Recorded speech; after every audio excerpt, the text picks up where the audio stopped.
Hey everyone, and welcome to Pit Stop Perspectives. Today we're going to talk about the Würth 400 at Dover Motor Speedway, and I'll give you my drivers to watch. Everybody likes a winner, right? A three-wide finish. That was old school ass whipping. Boogity, boogity, boogity. Ooh, let's go racing today, boys. This week, NASCAR is headed to Dover for the Würth 400. This week's race will take place on Sunday, April 28th at 2 p.m. Eastern Time. Cars will roll out for qualifying on Saturday, April 27th at 11:20 a.m. Eastern Time. Practice will also be on Saturday at 10:30 a.m. Eastern Time. The race will be broadcast on FS1 and PRN for radio listeners. This week's race will be 400 laps, with Stage 1 ending on lap 120, Stage 2 ending on lap 250, and the race ending on lap 400. This is a really interesting point in the season because we're starting to see some interesting things happening on the playoff cut line. We're starting to see some big-name drivers move down the playoff rankings and get close to that cut line if they're not already below the cut line. On the other hand, we're seeing some surprising drivers move up the rankings and even get close to, if not above, the cut line. One driver that's moving down the playoff rankings that's surprising me is the 22 of Joey Logano and the 6 of Brad Keselowski. Logano is sitting at 13th and Brad is sitting at 14th. These are two drivers that need to turn things around quick if they're going to right the ship this year. Brad Keselowski with 2 second-place finishes may already be on his way, but he's going to have to keep up that momentum. Speaking of RFK, we also have Chris Buescher sitting at 17th below the cut line, as well as Kyle Busch sitting at 18th below the cut line. Those are two drivers that really haven't been factors so far this year. They're going to need to find some success quick if they want to get above that cut line or find wins to be able to cement themselves into the playoffs.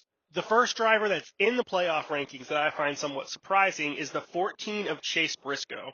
Chase Briscoe's sitting at 16th in the playoff rankings, and he's been having a sneaky, consistent year.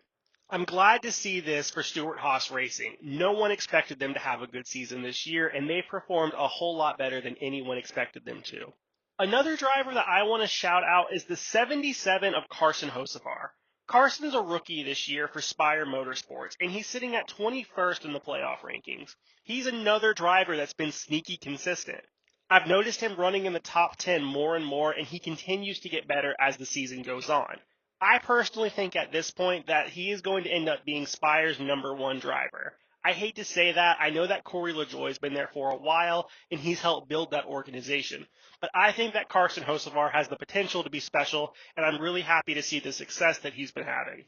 With all of that said, let's look at my drivers to watch this week to see who I think is going to be competing for the win.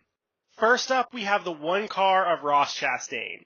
Chastain is somebody I know I've talked about a lot for the past couple of weeks. I really think he's ripe for a win, and he's been up front a lot in these races, but just hasn't had the finishes to show it necessarily. However, he had a second-place finish in 2023, despite that being a down year for him. He's a driver I'm going to be looking at to get the win this week. Another car I'm going to be paying attention to this week is the 20 car of Christopher Bell. Christopher Bell just hasn't had the finish he's been looking for. He seems to be getting caught up in all kinds of things and just having bad luck so far in the season. Although this team already has a win this year, I don't feel like they have a lot of momentum going into this week's race. I feel like this is a team that really needs to turn things around and is going to be looking for a good finish this week. I expect the Toyotas to be fast this week, and if the 20 car and his team can have a clean race, I expect them to be near the front by the end. My last car that I'm going to be watching this week isn't a car that I think is going to be competing for the win. However, they're a car that I'm really interested in, and that's going to be the 43 of Corey Heim. Corey's going to be filling in for Eric Jones in the 43 car this week at Dover because of Eric Jones' fractured vertebra that he received in this wreck last week at Talladega. Heim is a young and up-and-coming driver in the Truck Series, and he's had a lot of success there. I'm curious to see how that success can translate over to the Cup Series this week. The trucks are considered to be more similar to Cup Series than the Xfinity cars are, and we've seen drivers like Carson Hocevar had a lot of success pretty quickly in the Cup Series. I'm curious to see how Corey Heim can do this week in that 43 car.